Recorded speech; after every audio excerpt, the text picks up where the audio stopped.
الرحمن الرحیم۔ میرے پیارے بھائیوں، قومی بھائیوں، کوکا کے رہنے والوں، آپ کے سامنے چند منٹوں کے لیے اللہ کی کتاب کی آیات کے ذریعے نصیحت کرنا چاہتا ہوں۔ ہم دنیا میں آئے ہیں، ہمیشہ یہاں کسی نے نہیں رہنا ہے۔ آپ دیکھتے ہیں آج جو یہاں چلتے پھرتے لوگ انسان ہیں، ممکن ہے کل یہاں نہ ہوں۔ ہمارے موجودات کبھی اسی زمین کے اوپر انہی گلیوں میں انہی بازاروں میں چلا پھرا کرتے تھے، آج وہ نہیں ہیں۔ اس لیے وہ پیغام جو قرآن کا پیغام ہے، قرآن نچوڑ ہے اللہ کی کتاب کا، وہ یہی کلمہ ہے، لا الہ الا اللہ محمد رسول اللہ۔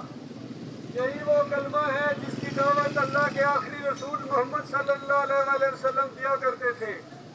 جنہوں نے بات مانی